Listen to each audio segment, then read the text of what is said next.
Olá, colegas! Depois da aula com o professor Vitor sobre equipamentos, eu vou falar um pouquinho mais ainda sobre equipamentos, mas agora de iluminação. Vamos falar também nessa aula sobre iluminação natural e a organização dos ambientes.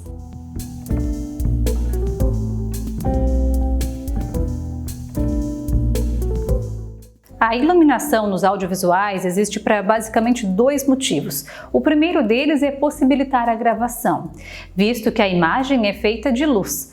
Então, essa luz necessária para a captação dos audiovisuais vai depender de cada um dos equipamentos utilizados.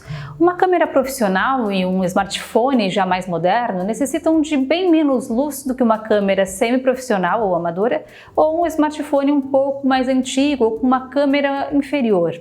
O segundo motivo da iluminação é para despertar emoções.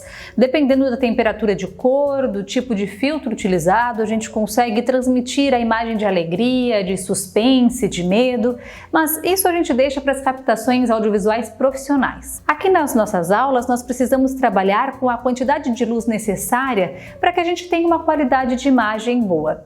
O necessário é que a nossa imagem seja sem chuviscos, que não esteja escura, que não possua sombras em excesso, que não traga distorção no rosto.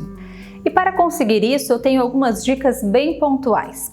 Prefira sempre gravar de dia, mesmo que vá gravar dentro de casa, porque aí você já conta também com a iluminação natural que entra pelas janelas.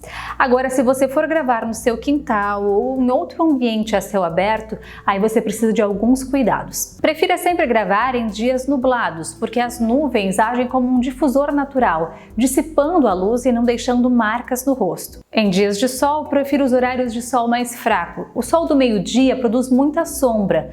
Como ele ilumina acima da nossa cabeça, ele acaba produzindo sombra debaixo dos nossos olhos, do nariz e também do pescoço. Se você for gravar com o sol do meio da manhã ou do meio da tarde, opte sempre pela posição de frente para o sol.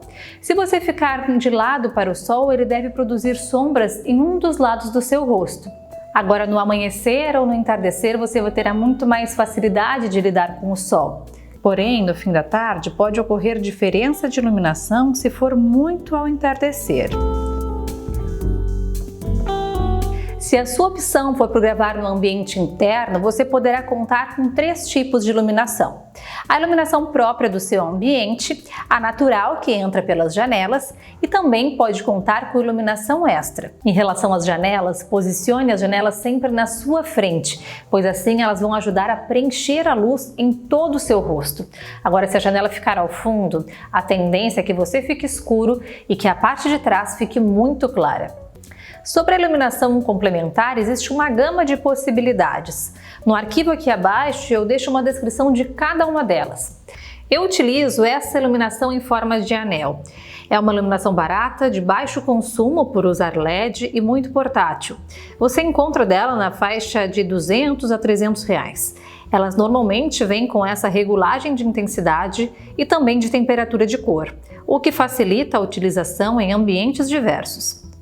Se sua casa, assim como a minha, não possui uma iluminação naturalmente boa, você pode utilizar uma complementar como essa. Agora vamos falar sobre a organização do ambiente. Você já deve ter notado que muitos professores, palestrantes aparecem sempre com uma estante de livros ao fundo da imagem, mas você não é obrigado a ter essa estante de livros ou gravar no seu escritório.